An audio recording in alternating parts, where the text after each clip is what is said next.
Welcome to another episode of the Golden Hour. I'm Rashad Bader, here with Dr. Kevin Majors. Kevin, good to see you again. Hey, Rashad, thanks for having me back. Of course, always. Kevin, we received an interesting question from someone who was exploring optimal work, and they asked, will optimal work help me to develop emotional intelligence? And I thought that was really interesting. So I wanted to bring that to you in this podcast and take it out to all our listeners. It is a great question. And so I guess we have to ask, like, what does a person mean by emotional intelligence?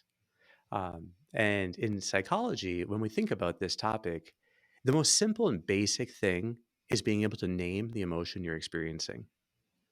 So we could think of, like, I don't know, have you ever seen someone shout at the top of their lungs that they're not angry? And they're obviously angry. So Yeah, that would be yes, I don't a want to nice image. incriminate anyone in that answer, so I'm just going to go ahead and say no. But yeah. Exactly. So that would be the prototype in my mind of what we're talking about when someone is lacking emotional intelligence, that they don't they don't understand their own emotions when they're experiencing them, when they're being influenced by them. So they don't know how their own emotions might influence their behavior in a given situation. And so they tend to just act on the emotion without kind of being more deliberate about it. And they also aren't able to distinguish their emotions from other people's emotions. So, and kind of so that, you could, like with anger, if it could be that, in fact, what they're feeling is just the other person's anger. It's a high level skill, actually. And this is like the height of emotional intelligence, is to tell when are you really just picking up on what someone else is feeling versus actually feeling it yourself. So you might be talking to someone at a party and you feel anxious, and you might realize, maybe actually I wasn't anxious at all, but you're just picking up on the other person's. So, and this is that would require a very high degree of emotional intelligence to tell that what you're feeling right now is coming from you and it makes sense, or it seems like you're picking it up from your work environment or from others, and that's a helpful. That's like the highest level, you could say, ability to have emotional intelligence. So in the end, yes, optimal work does help people with all those areas of emotional intelligence.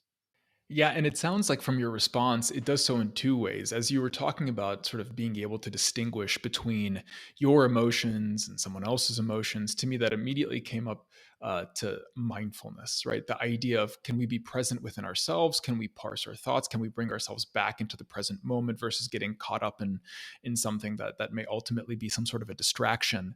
The other thing that came up was reframing and reframing specifically towards ideals. And ideals are inherently relational. So how are you relating to other people? So those are the two things that came up. But do you want to talk a little bit more about how, say, a golden hour can help us develop that emotional intelligence, or how is it? What would the mechanism be that if someone picked up optimal work, that they would become more emotionally intelligent? Yeah, I think let's first take that idea of reframing.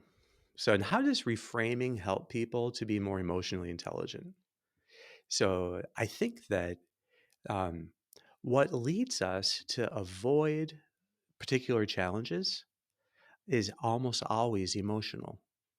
There's some kind of blockage we get. We're reluctant, we're afraid, or there's somehow like threat mode, puts us quickly into fight or flight. Well, fight or flight, those are two emotions, anger and anxiety. So, in some sense, when we are reacting to challenges instead of like embracing them, and we're just like being passive, what our experience of the challenges is entirely colored by the emotions that we're experiencing. So we have to distinguish them between what am I feeling right now, and then really what how could this challenge bring out the best in me? So there's a difference between our automatic response to whatever the challenge is and what could be the deliberately shaped response. Okay, that's where ideals actually then come in. Because ideals, in some way, are all images of what it looks like to thrive on a challenge. So to be fair, to be humble, uh, to have like courage and fortitude and whatever the ideal might be, it in some way is you um, being able to act according to the highest kind of principles rather than simply acting on the emotion. So there's always some emotional relationship with an ideal, that the emotion itself is being shaped or taken into account.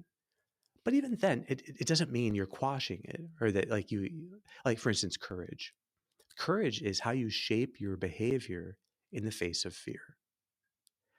But that doesn't mean there's no fear. You don't become courageous by getting rid of fear. That's how you become rash. So, but courage is that you're able to deliberately shape your behavior in the face of fear, so that should you have it, you can still do the best thing. So, in a way, every ideal you could say presupposes, even being fair or just in something. Well, it might mean that you have desires for more than your share, and that you still have to, in the face of those desires, come up with what's the most balanced way of divvying this cake up tonight, or what are you trying to cut pieces of cake? So there's always some way in which the ideals relate to emotions, but free us from the necessity of acting according to them by giving us an image of how we can act in a better way. But what you mentioned, which is also I think a more profound point, is that the ideals are ultimately relational. Okay, there's because in the end, really, get this from Augustine, but in the end, love is the driving force, of every ideal, and so, in some ways, having a lot of courage, well, that takes love for something that you're willing to sacrifice for, having, being temperate and sober means that you're loving, you're keeping your loves in check with a higher love. So there's always a way in which even like when you talk about the kind of ideals that most motivate people, often hear things like being encouraging, being caring, being supportive and attentive, and those are really all then just synonyms in a way of being loving, or particular instances of how to be loving. So in a way, love actually is the ideal of all ideals, and you could always ask yourself, what's the most loving way to do this? But what that shows is that really that love is our bond with others. And so ideals actually do become bonds. When they're really lived, made real in life, is in the setting of bonds. So it's this kind of fascinating way of which, you know, you could talk about being loving, but then in a given situation, that means living particular ideals.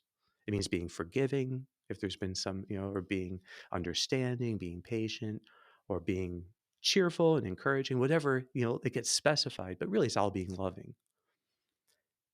The ideals then specify it in some way, but then the skills are how you actually practice it in a super concrete way.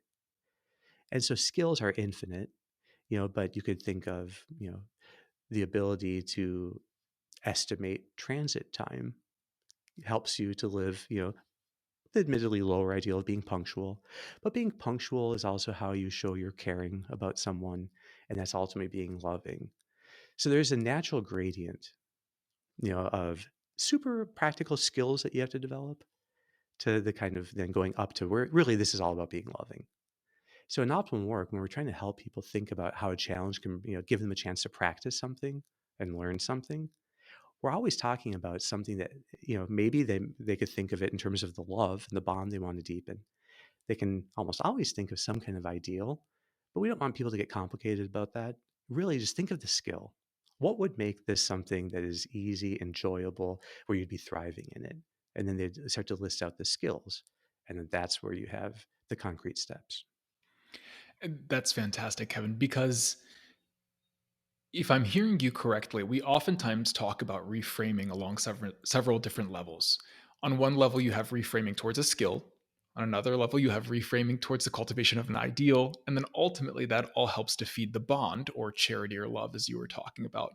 And sometimes when I've spoken with this with perhaps coaches that I'm training or others, it almost seems sort of Cartesian or separated. But what you're describing here is sort of a spectrum, which is the cultivation of skills. And really, the highest level of those skills start to lend themselves almost towards ideals. Am I hearing that correctly? That's exactly right. Yeah, you get to the point where it's hard to tell the difference between a skill and an ideal because it's just how you're living the ideal in a very concrete, specific way. So but skills are helpful because it's what keeps your it's what keeps you from being vague. So I think that if you're feeling like I really need to grow in patience, and then let's say every night I spend a few minutes asking myself, how patient was I today? Well, I think that's going to stay super vague if you don't make it concrete. Like, was I trying to, um, get early to appointments? Impatient people don't like being early to things because they get impatient. So getting early to a place is a real wonderful way of growing in that. Or, was I interrupting people when they were speaking to me? Did I ask follow-up questions to let them speak even more? Okay, so you have to get to what are the real concrete ways of doing that. You know, but those are actually more motivating because you can just kind of envision them a little more, but they have to be particular to the person. So each person is going to have to think of, okay, well, specifically for me, what does that look like? But I think thinking in terms of like skills means getting good at something. What concrete action, if you got really good at it, would definitely help you live this ideal? And then they can think of it. Really, you could also think of at their lowest level, skills could seem kind of heartless, like estimating transit time. Like, doesn't seem like, yeah. But if that allows you to get home in time to be with your family, and if that allows you to make it to important things in other people's lives on time, and then actually, it's a great way of being loving. Yeah, so I think that there are these ways in which it's helpful sometimes to think of how, in the end, these do help us to be more available to love and serve others. But they all do that in some way. That's really powerful, Kevin. When I'm thinking of someone, perhaps we have listeners who saw the title and said, I want to learn more about emotional intelligence. I want to learn more about this. I want to cultivate greater emotional intelligence. And they've listened to everything that you've said and they say, hey, that sounds really great. So I'm going to ask you a little bit of an unfair question. They walk away from this podcast and they go, that all sounds wonderful. And they turn around and they say, okay, in this next hour, I'm going to cultivate some skill that's going to help me develop emotional intelligence, but they draw a blank. Are there usually perhaps some ideals or categories of ideals that they can always default towards, right? Ideals, by their very definition, we never reach them. And that's what makes them beautiful. That's what gives us unlimited growth. But if they're drawing a blank for whatever reason, is there some ideal they can pull out and say, you know what, absent clear guidance, let me just try and cultivate this? I think that the in a way, when people, if they're thinking, how do I sit down and cultivate emotional intelligence? Um, that already is a bit of a problem because it's turning emotional intelligence into some outcome that they're going to achieve. In the end, emotional intelligence isn't just something you can check off. It's like it's a way of understanding actually how ideals and bonds relate. So the real question to ask is, what's the most loving thing I could do right now? If they could give that, if they could say, okay, how could I be of the best service right now or be the most loving right now? They would be locating whatever their concrete task is in the setting of a bond, in the setting of really sincerely seeking, some kind of act of love and service. So in the end, that's what emotional intelligence means. You're attuned to bonds. You're attuned because of the bonds to the emotions of others and to yourself. You're allowing yourself to be deliberate in the face of emotions so that you don't threaten bonds, with the emotions. So the shortest question is, what's the most loving thing I could do right now? And a bigger question, the reason I said that already is a bit of a problem is because this is what we're really talking about here from a neuroscience standpoint is being left brained or right brained. So the left brain prioritizes getting things done and accomplished, and it sees emotions of oneself or others. Actually, it sees other people's emotions as something to manipulate, typically. So that's just the inherent thing it does. Is like, how do I use this? Uh, uh, and it ends up being unable really to feel one's own emotions. So people who are very left-brained, um, they love using words, they love verbal strategies, they don't like emotional words or emotional strategies. They probably a good test, of how left or right-brained is someone, is their reaction to the word empathy. Do they have, like does it feel like, because the left brain has no use for that whatsoever, but the right brain has memories of really deep connections with others. And so, like, it depends on, have you experienced, like, how that actually enables a deep bond with someone in the moment? If so, that, like, is what the right brain is most interested in. Um, the left brain is what gets people stuck in their head, thinking about themselves and actually talking a lot in their head. So there's all this mental noise, and trying to problem solve emotions to make them go away as fast as possible. The right brain is much more oriented at feeling one's own emotion and connecting to others, and so it's like aiming for the bond. So, not to go too much into it, but in fact, the beautiful neuroscience is that when you practice reframing and mindfulness and embracing a challenge, you're shifting everything to the right brain. And all of those steps can be done in total inner silence. So, feeling an emotion can be silent, and that's already the first step of emotional intelligence. Seeing how it can bring out the best in you, that's like the real reframe that is done in silence. And then committing to embrace that is done in silence as well.